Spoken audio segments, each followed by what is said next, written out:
Christmas should have been a night of joy. Families across America were unwrapping presents, children falling asleep with dreams of Santa, and homes glowing with warmth. But in Boulder, Colorado, the early hours of December 26, 1996, would shatter that peace forever. Inside a grand house on 15th Street, the Ramsey family went to bed expecting nothing more than the laughter of Christmas morning. But when the sun rose, it revealed one of the darkest, most haunting mysteries in American history. A 6-year-old beauty queen, JonBenét Ramsey, bright, adored, and full of promise, was missing. Hours later, her lifeless body would be discovered inside her own home. Nearly 3 decades later, the question still echoes. What happened to JonBenét Ramsey? Picture it, Boulder, Colorado. A college town nestled against the Rocky Mountains, blanketed in snow that Christmas. The air was crisp, the streets silent, the perfect postcard of holiday serenity. But behind the doors of one elegant house, that silence hid something unspeakable. The crime that unfolded would not only devastate a family, it would consume a community, ignite a media firestorm, and spark endless theories that remain unresolved to this very day. This is the story of JonBenét Ramsey. Before we begin, make sure you're subscribed, because the case you're about to hear will not only haunt you, it will leave you questioning everything you thought you knew about truth and justice. Case setup. Who was JonBenét? JonBenét Patricia Ramsey was born on August 6, 1990. She was more than the pretty pictures splashed across newspapers. She was a little girl with a dazzling smile, bright blue eyes, and blonde curls that made her shine wherever she went. To her family, she was the baby of the house, a daughter to John and Patsy Ramsey, and a younger sister to 9-year-old Burke. She loved singing Christmas carols, dancing around the living room, and building snowmen in the yard. But to the outside world, JonBenét was also something else, a child beauty queen. Patsy Ramsey, a former Miss West Virginia, guided her daughter into pageants. Dressed in sequins, her face framed by curls, JonBenét's presence on stage was magnetic. She won crowns, trophies, and applause. But at the end of the day, she was still just a child, a little girl who loved her bike, her dolls, and bedtime stories. That innocence is what makes her story so devastating. Christmas night. 1996, the Ramsey family's Christmas was ordinary, even joyful. Dinner with friends, laughter at the table, gifts opened, children tucked into bed. By 10:00 p.m., JonBenét was asleep upstairs in her room. Her parents followed later, turning in around 11:45 p.m. The house went quiet. Outside, snow continued to fall, muffling the world in silence. But at some point in the night, between midnight and dawn, something went terribly wrong. The morning of December 26 at 5:52 a.m., Patsy Ramsey awoke to prepare for a family trip scheduled for that morning. As she descended the stairs, she noticed something chilling. A 212-page ransom note laid out across the steps. The note demanded $118,000, the exact amount of John Ramsey's recent Christmas bonus. It instructed the Ramseys not to contact police and warned that their daughter's life was at stake. Panic surged. Patsy rushed upstairs, finding JonBenét's bed empty. She screamed for John. Within minutes, the Ramseys dialed 911. "Police! Hurry, we have a kidnapping!" Patsy's frantic voice still echoes in the recording. By 6:00 a.m., officers arrived at the home, but what should have been a meticulous investigation quickly spiraled into chaos.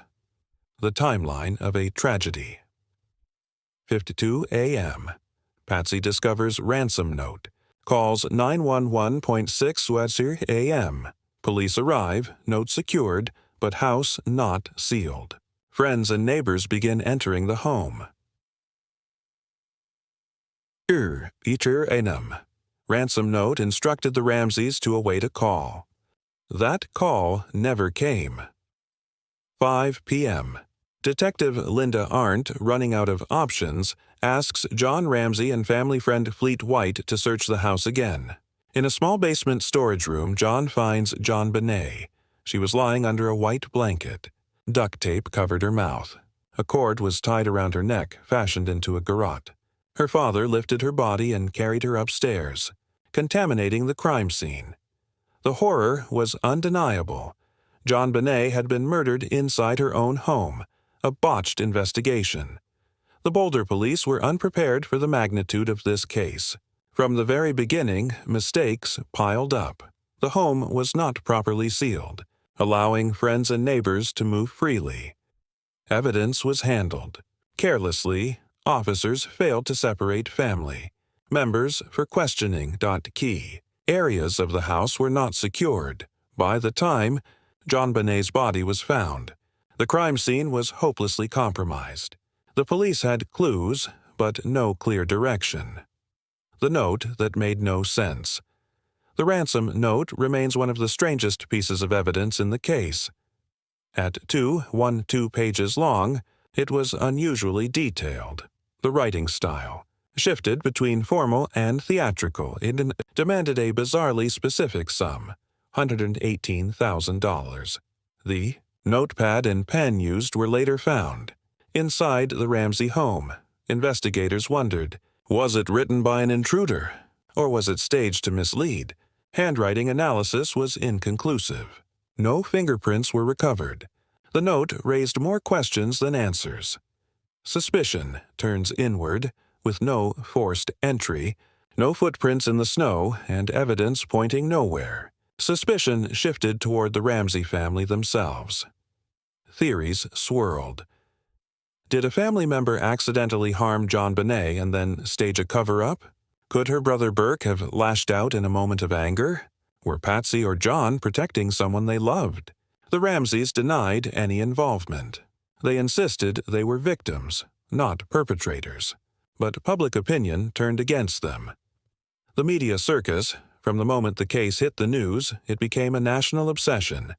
JonBenét's smiling pageant photos dominated TV screens.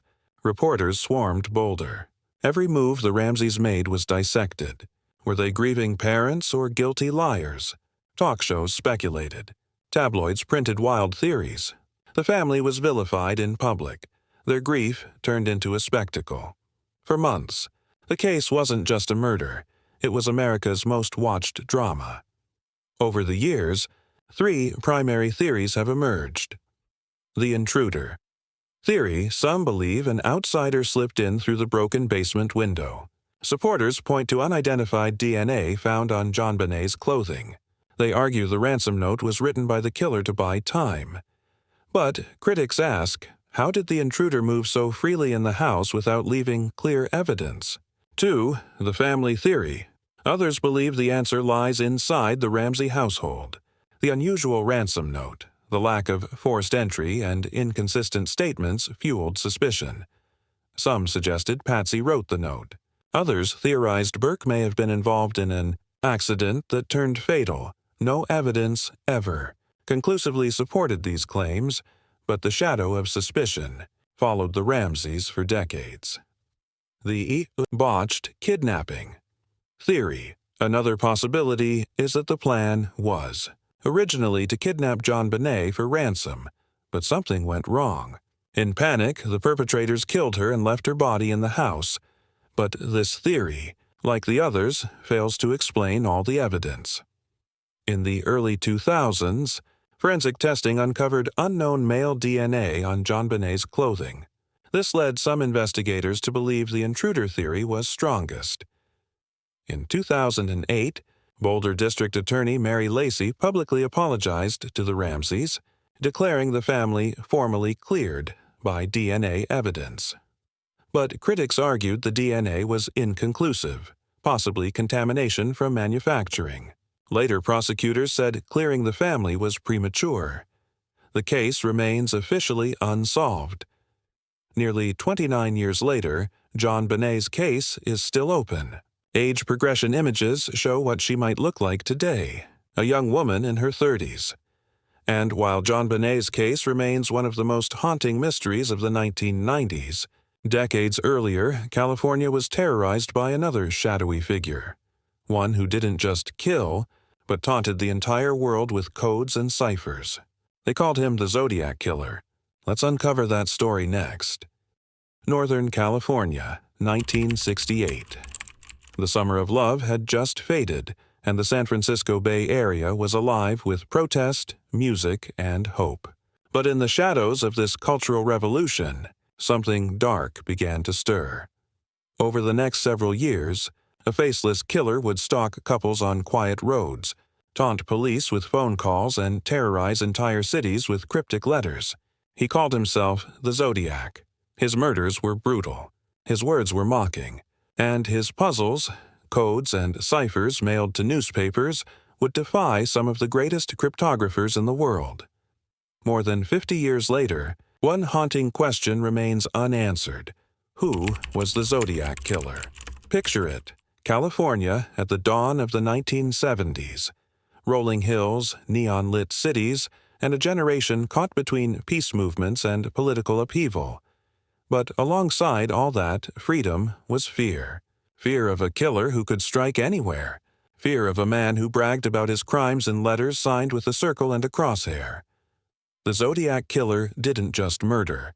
He performed. He wanted the spotlight. And with every cipher he sent, he pulled the world deeper into his twisted game. Stay with us, because the story of the Zodiac Killer is not just about the victims, or the letters, or the codes. It's about a mystery that may never be solved. The Zodiac story begins in December 1968, when two teenagers, Betty Lou Jensen and David Faraday, went on a first date in Vallejo, California. They never came home. Parked on a lonely stretch of road, the young couple was ambushed. David was shot at point-blank range. Betty Lou tried to run but collapsed after being struck in the back 5 times. It was a horrific crime, but at the time, police saw it as just another tragic double homicide. No one could have predicted what would follow. 7 months later, the killer would strike again. July 4th, 1969. Blue Rock Springs.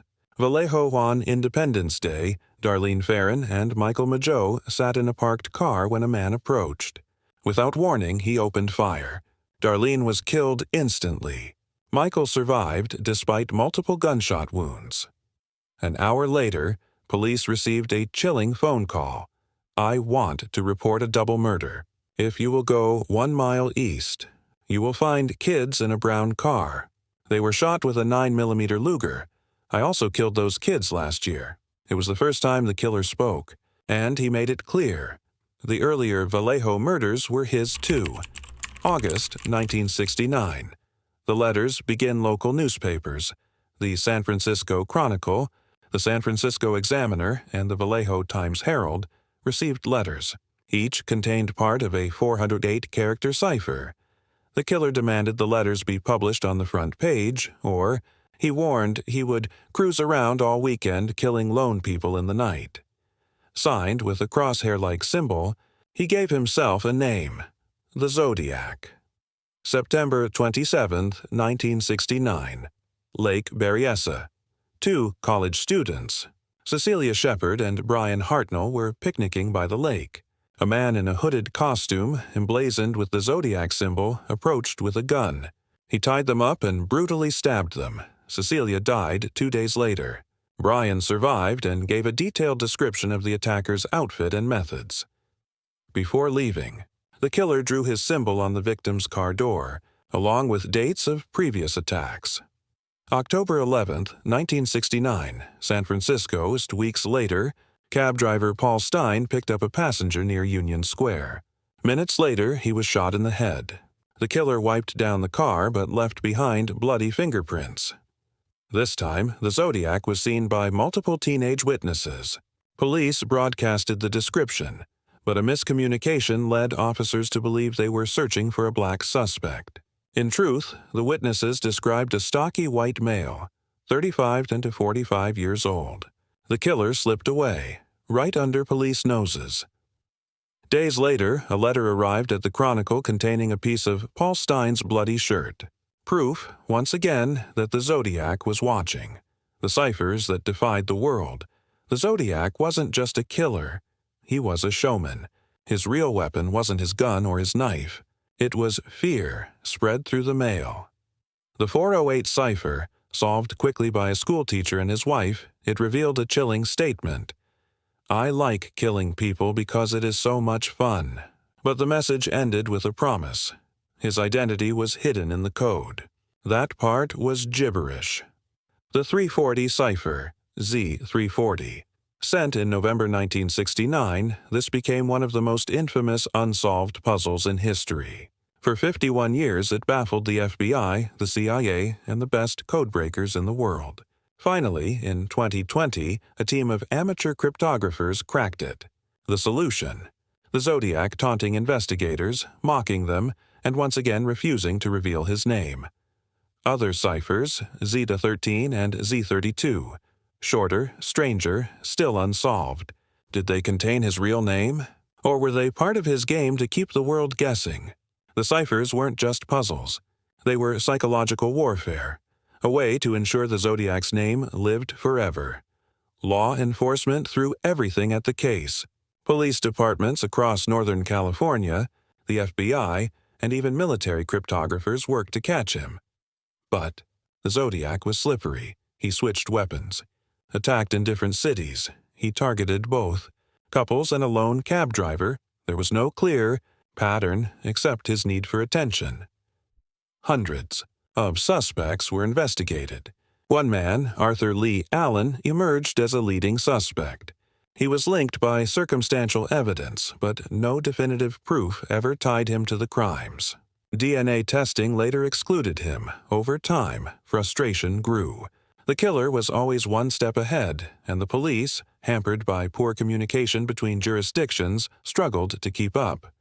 The Zodiac case played out on the front pages of America's biggest newspapers. The killer demanded publication of his letters. Editors debated. Should they give him the publicity he craved, or risk more lives by refusing? The public watched in terror. Parents warned their children. Couples avoided secluded roads.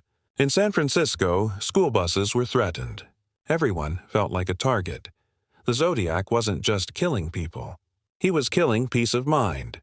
Theories. Who was the Zodiac? Decades later, theories still abound. Arthur Lee Allen, the most famous suspect. He owned a Zodiac brand watch with the same crosshair logo, lived near the crime scenes, and had a violent past. But DNA didn't match. The journalist theory. Some believed a newspaperman was behind the killings, explaining his obsession with publicity. But no evidence stuck. Multiple killers. Others argued Zodiac was more than one person.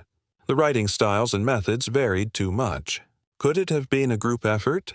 None of these theories have been proven. The Zodiac's identity remains one of America's greatest unsolved mysteries. The case officially remains open. But new technology continues to shine light on the mystery. 2020. The 340 cipher is solved. 2021. A team called the Casebreakers claims the Zodiac was Gary Francis Post, a house painter who died in 2018. They cite photo evidence and cryptic clues. Law enforcement, however, has not confirmed this. Ongoing DNA genealogy. The same technique that caught the Golden State Killer may one day reveal the Zodiac's true name. Until then, his shadow looms over California's history. Between 1968 and 1974, the Zodiac claimed responsibility for 37 murders. Only 5 have been confirmed. The gap between what he claimed and what could be proven is part of the mystery. The Zodiac's reign of terror influenced everything from crime reporting to Hollywood. Films like Dirty Harry and Zodiac were inspired by him. The idea of a killer who taunts society became part of American folklore. But beyond the myth was the reality. Lives destroyed. Families torn apart. Young love cut short. Communities paralyzed by fear. The Zodiac wanted to be remembered. And in that sense, he succeeded. And while the cabin in Zodiac still echoes with unanswered questions, our next story proves that horror doesn't always stay locked in the past. It travels. It repeats, and it leaves new victims in its wake. Let's move to the next case. It was April 11th, 1981, in the quiet mountain town of Keddie, California. Cabin 28 sat tucked among the pines, just another modest getaway in a small resort community. Inside, a mother and her children were settling in for the night, the kind of place where life felt safe, simple, untouched by violence. But by morning, that illusion was shattered. Inside Cabin 28, 4 people were found brutally slain. The crime was savage, chaotic, and unlike anything the community had ever seen. And yet, more than 40 years later, the mystery remains unsolved. This is the story of the Keddie Cabin murders, one of the most haunting cold cases in American history. We've seen how JonBenét Ramsey's home became a crime scene, how the Zodiac Killer spread fear through California, and how Madeleine McCann vanished from a holiday bed. But the Keddie Cabin murders are different. This wasn't just a disappearance or a taunt in the mail. This was raw brutality. 4 lives taken in one night, multiple survivors left behind, and a case that still raises more questions than answers. The Sharp family had only recently moved to Keddie, a small railroad town in Northern California's Sierra Nevada mountains. Glenna Sue Sharp was a 36-year-old mother of 5. Recently divorced, she had moved her children, John, Sheila, Tina, Rick, and Greg, from Connecticut to California for a fresh start. They rented Cabin 28 in the Keddie Resort, a cluster of rustic cabins near Quincy, California. Life was modest, but Sue worked hard to provide for her family. The evening of April 11, 1981, seemed ordinary. Sue stayed home with her daughters Tina, 12, Rick, 10, and Greg, 5, her oldest son, John, 15, and his friend Dana Wingate, 17, were out in nearby Quincy. Sheila, Sue's 14-year-old daughter, was spending the night at a neighbor's cabin. No one could have predicted the horror that was about to unfold. The details of what happened inside Cabin 28 are still shrouded in mystery. But what is known is chilling. At some point during the night, between 9:30 p.m. and 2:00 a.m., intruders entered the cabin. John Sharp and his friend, Dana, returned home. Sue Sharp was already inside. Tina may have been awake in her bedroom. What followed was a frenzy of violence. By the time the killers were done, Sue Sharp was bound, gagged, and stabbed repeatedly. John Sharp and Dana Wingate were beaten with a hammer and bludgeoned beyond recognition. Tina was missing, gone without a trace. The crime scene was so brutal that even seasoned investigators were shaken. On the morning of April 12th, Sheila Sharp returned home from her sleepover. She walked into Cabin 28, only to stumble upon a nightmare. Her mother, brother, and his friend lay dead in the living room. Blood covered the walls and floor. Furniture was overturned, but the horror didn't end there. Inside a bedroom, Sheila found her younger brothers, Rick and Greg, along with a visiting friend, Justin Smart. Miraculously, the 3 boys were unharmed, but her sister Tina was gone. The case was no longer just a triple homicide. It was also an abduction. Plumas County Sheriff's deputies quickly arrived, but much like JonBenét's case years later, the investigation was plagued with errors. The crime scene wasn't properly secured. Neighbors and volunteers walked in and out. Potential evidence was disturbed or lost. Still, some chilling details emerged. 2 different weapons were used, a hammer and a knife. The level of violence suggested more than one killer. There were signs of bondage and torture. The biggest mystery: why spare the 3 boys in the bedroom? The missing girl for 3 years. The whereabouts of Tina Sharp remained unknown. Then, in 1984, a skull fragment and bones were discovered by a man scavenging in the woods near Feather Falls, about 50 miles from Keddie. Dental records confirmed it was Tina. Her remains only deepened the mystery. Why was she taken? Why was she killed separately? The Keddie case generated countless theories. The neighbors' attention soon turned to Martin Smart, the stepfather of young Justin who had been in the house that night. Smart lived just 2 cabins away. He was known to have a volatile temper and was allegedly abusive toward his wife.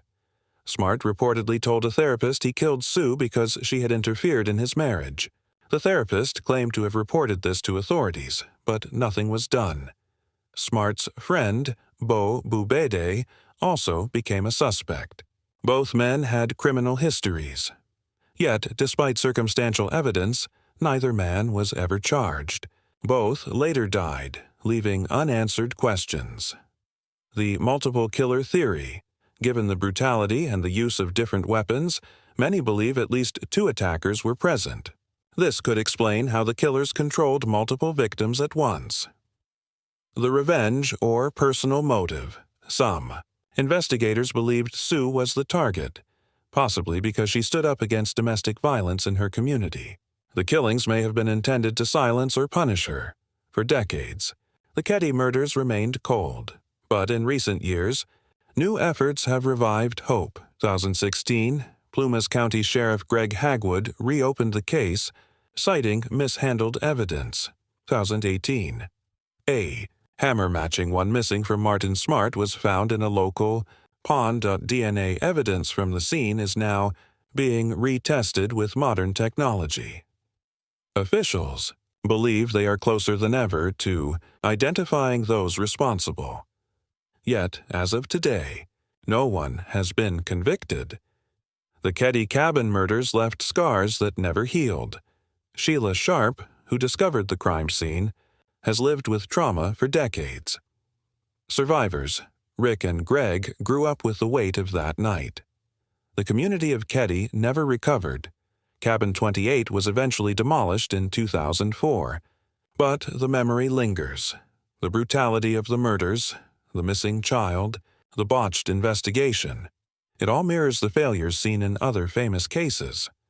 More than 40 years later, the question remains, who killed the Sharps and Dana Wingate inside Cabin 28?